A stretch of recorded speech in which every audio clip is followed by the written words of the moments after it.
Bonjour à tous.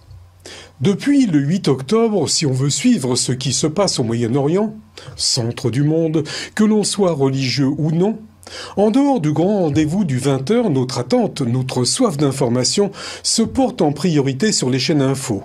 BFM TV, CNews, LCI, France Info et même, pour ceux qui ont pris l'abonnement, je rajouterai i24 News.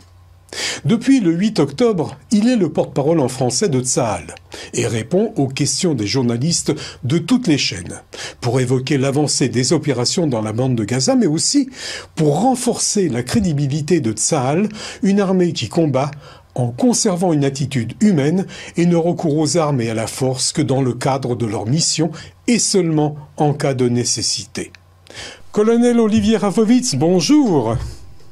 Bonjour. Pour fixer les esprits, Gaza est une bande de terre de 41 km de long sur une largeur de 6 à 12 km, soit une superficie de 360 km. Au nord, comme vous pouvez le voir sur la carte, Gazaville, au centre Dar el-Balah, et au sud, il y a Khan Younes et Rafah, la ville, collée à la frontière de l'Égypte, où l'on retrouve deux points de passage, Rafah et Keren Shalom.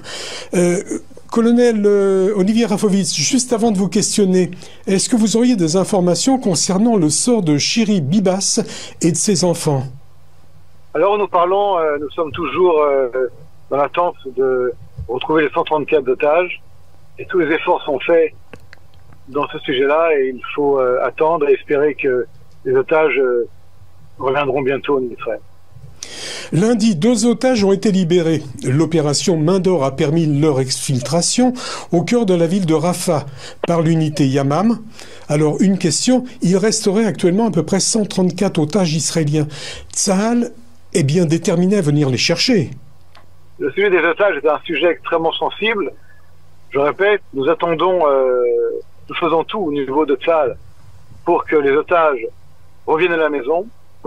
Et c'est une priorité absolue de Tsahal dans cette guerre-là. Et au-delà de cela, je ne peux pas en dire plus. Vendredi dernier, les forces spéciales israéliennes ont localisé des armes à l'intérieur de l'hôpital Nasser de Khan Younes, mais aussi des médicaments destinés aux otages qui seraient en voie d'être distribués. Comment vous analysez cette découverte? L'hôpital Nasser, comme d'autres hôpitaux, Shifa entre autres, est malheureusement un endroit qui aurait dû ou devrait être seulement être un hôpital et malheureusement le Hamas a utilisé les hôpitaux comme centre de commandement, centre de contrôle, centre pour avoir des armes, des munitions, pour se cacher à l'intérieur et nous avons eu également des informations selon lesquelles les otages étaient passés par les hôpitaux non pas pour être soignés mais pour être cachés par le Hamas. Et c'est pour cela que des forces spéciales de Tsahal, comme à Shifa, ont participé à des opérations extrêmement précises, chirurgicales, pour aller chercher l'information des armes, des terroristes. Et d'ailleurs, des terroristes et des membres reliés au Hamas ont été arrêtés dans l'hôpital de Nasser. Début février, Benjamin Netanyahou ordonnait à Tsahal de préparer une offensive sur Rafah, une cible, dit-on, à haut risque. Il y aurait à peu près 5 à 6 000 combattants du Hamas à Rafah. Vous avez dit, vous, personnellement, que militairement, le Hamas étant au sud, Tsahal devait aller les chercher. Quel est le plan de Tsahal pour épargner la population? Je ne vais rentrer dans aucun détail opérationnel à l'heure où nous parlons. Nous sommes actuellement très actifs dans la région nord de la bande de Gaza, toujours, pour aller chercher des commandos du Hamas qui sont là, même s'ils sont déconnectés des chaînes de commandement et de contrôle du Hamas, il en reste. Il y a encore des activités et des actions de Tsahal dans le sud, aux alentours de Khan Younes et dans différents endroits de Khan Younes. Au-delà de cela, je ne peux absolument rien d'autre vous dire. Sur le terrain, actuellement, la situation est compliquée. Le nombre de soldats israéliens déployés a diminué et chaque jour qui passe, les troupes de Tsahal poursuivent leur opération dans le nord, le centre et le sud de la bande de Gaza. Ils découvrent des tunnels, des caches d'armes, éliminent de nombreux terroristes. Alors, colonel Olivier Rafovitz, les généraux israéliens pensent que l'offensive terrestre devrait durer encore 6 à 8 semaines pour affaiblir les capacités restantes du Hamas. Vous confirmez? Alors, ce que je confirme, c'est qu'il n'y a pas ici de chronomètre dans les mains de Tsahal et que Tsahal continuera à remplir sa mission, c'est-à-dire de démanteler les infrastructures militaires et gouvernementales du Hamas dans la bande de Gaza. Ça prendra le temps que cela prendra, mais avec la libération des otages, ces deux objectifs doivent être atteints.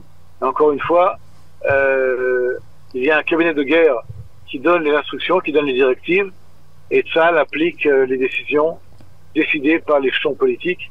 Nous sommes une armée d'un État démocratique en guerre contre le Hamas, pas en guerre contre les Gazaouis, pas en guerre contre les civils. D'ailleurs, par rapport à ça, toutes les mesures sont prises pour éviter que des civils soient pris dans les combats.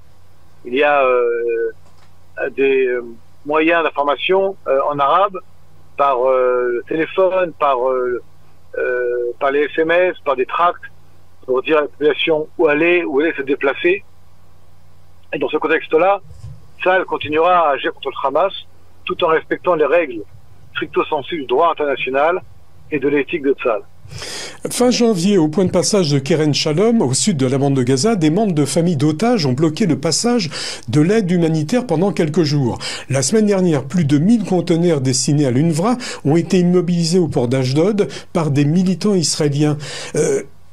Ces zones militaires fermées, ça veut dire quoi en fait?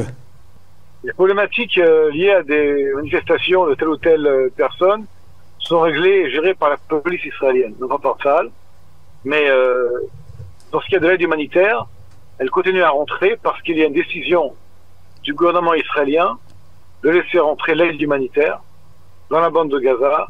Ceci est une décision de l'échelon politique et Tsahal a le devoir, à l'ordre, d'appliquer cette décision. Est-ce que les camions sont quand même inspectés par Tsahal? Toutes les règles de sécurité sont évidemment mises en place dans ce cadre-là, évidemment. La semaine dernière, Emmanuel Macron demandait à Benjamin Netanyahou l'ouverture de tous les points de passage et l'établissement d'une voie terrestre directe depuis la Jordanie pour faciliter l'acheminement de l'aide humanitaire vers Gaza. Qu'est-ce que vous pensez de ces propositions? Je ne connais pas du tout cette proposition. C'est Emmanuel Macron qui a fait cette proposition. Je suis porte-parole de ça, je ne suis pas commentateur des déclarations de tel ou tel homme politique étranger. En fin de semaine dernière, le ministre de la Défense, Yoav Gallant, a révélé l'identité de 12 employés de l'UNRWA qui ont participé activement à l'attaque du 7 octobre, mais il sera en réalité plus de 30. Mardi, c'est plus d'1 milliard de shekels qui ont été saisis dans une banque de Khan Younes. Colonel Olivier Rafovitz, ce sont des dépôts de particuliers ou alors c'est une partie de l'aide destinée aux Gazaouis que Tsahal a trouvé? Le Hamas a volé depuis des années et des années l'argent de la communauté internationale à des fins de faire la guerre à Israël et de s'enrichir. On a affaire à un vrai groupe de gangsters qui utilisent en fait leur idéologie de mort pour s'en mettre plein les poches, comme on dit, et devenir des milliardaires avec l'argent de la communauté internationale qui, au lieu d'arriver dans la construction d'écoles, d'hôpitaux, pour le bien-être des Gazaouis, est entré dans des banques qui sont en fait les dépôts des chefs du Hamas. Et on sait que le Hamas a également de l'argent à l'étranger, entre autres dans des régions du Golfe. Toute la réunion, en fait, prouve que le Hamas a volé des milliards depuis des dizaines d'années, puisqu'il est au pouvoir dans la bande de Gaza. Pour ce qui est de l'UNRWA, malheureusement, UNRWA, cette agence onusienne, a une partie importante de ses employés qui ont participé au massacre du 7 octobre. Des preuves en sont données par l'autorité israélienne de sécurité. Quelque chose de dramatique, de lamentable. D'autres éléments, à mon avis, sortiront sur la manière de ces employés de l'UNRWA qui ont été impliqués dans les massacres du 7 octobre, en tout cas, qui s'en sont réjouis pour être partie d'entre eux. Et tout cela réuni montre qu'il est impossible pour Israël de continuer dans l'avenir à travailler avec l'UNRWA, qui est totalement contaminé par le Hamas. Mardi, Israël craignait que Yahya Sinvar, le chef du bureau politique du Hamas de Gaza et grand organisateur du pogrom du 7 octobre, n'ait fui vers l'Égypte avec des otages. Mais un haut responsable israélien de la sécurité a démenti ces informations saoudiennes. Colonel Olivier Rafovitz, quel est le but d'Israël? C'est d'aller le chercher à Rafah. Et ensuite? Je ne veux pas commenter cette information. nous sommes en guerre avec le Hamas et le Hamas, c'est Yahya Sinwar qui en est son chef avec d'autres membres importants et nous continuerons à agir contre le Hamas et ses chefs et d'autres informations qui circulent, je ne veux pas du tout les commenter. Mardi, les États-Unis opposaient leur veto à un projet de résolution du Conseil de sécurité des Nations Unies bloquant la demande d'un cessez-le-feu humanitaire immédiat. On sait qu'un cessez-le-feu imposé équivaudrait à une défaite pour Israël, mais est-ce qu'Israël aurait obtempéré à cette injonction? Écoutez, Israël est en guerre contre le Hamas. La guerre n'est pas finie, c'est notre guerre. Nous continuons à frapper le Hamas. Et je voudrais ici, entre autres, dire que les États-Unis, le président américain Joe Biden, soutiennent Israël. Et ce soutien est très important dans cette guerre que nous menons. Je voudrais ici remercier les États-Unis, le peuple américain et le président américain pour leur soutien indéfectible à Israël. La semaine dernière, Emmanuel Macron a rappelé la position de la France en faveur de la sécurité d'Israël et de la libération des otages et l'importance d'arriver rapidement à un accord de cessez-le-feu. En début de semaine, il est allé jusqu'à remettre en cause le caractère démocratique d'Israël si celui-ci se lançait dans une opération militaire à Haïfa. Et il a dit « Une démocratie ne peut pas faire ce qu'Israël est en train de faire. La responsabilité d'une démocratie, c'est de lutter contre le terrorisme en respectant le droit. » Alors je pose la question de savoir si Israël ne respecte pas le droit. Non, Israël respecte le droit international et le droit tout court.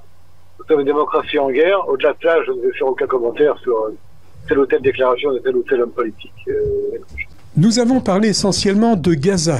Alors juste pour terminer, colonel Olivier Ravois, comment évaluez-vous la situation au nord d'Israël sur la frontière avec le Liban? Les escarmouches de Hezbollah, les tunnels qu'il a creusés qui seraient bien plus dangereux que ceux du Hamas, et la France qui propose l'envoi de 1500 soldats libanais à la frontière avec Israël pour éviter un conflit. Dans le nord d'Israël, il y a près de 100 000 Israéliens qui ont été déplacés à cause des menaces du Hezbollah. Israël élimine les terroristes du Hezbollah qui tirent sur Israël depuis maintenant le 8 octobre. On a des maisons qui sont attaquées, qui sont détruites. On a des morts, on a des blessés, on a des poulaillers qui sont détruits, on a des moshavim, des kibbutzim qui sont vides à cause des menaces du Hezbollah. Israël ne veut pas la guerre avec le Liban. Israël doit se défendre contre le Hezbollah, contre toute menace. C'est ce que nous faisons d'ailleurs. Et Tsahal est prêt à tout développement en espérant que le Liban, enfin, respectera la résolution 1701 du Conseil de sécurité des Nations Unies et que le Hezbollah quittera la frontière sud du Liban et qu'il cessera de menacer Israël. Si le Hezbollah continue à menacer Israël, que les Israéliens ne peuvent pas revenir chez eux à la maison, il y a risque d'escalade à cause du Hezbollah. Et Israël est prêt à toute éventualité. Alors, quel sera le futur d'Olivier Rafovitz après l'offensive terrestre israélienne à Gaza, qui devra encore durer 6 à 8 semaines, ce qui nous emmène à peu près avec le début et la fin, entre le début et la fin du mois d'avril. Il y aura sûrement des élections qui seront organisées après les conclusions de l'enquête, qui débutent en mai, et bien sûr, à un certain moment, la fin des combats.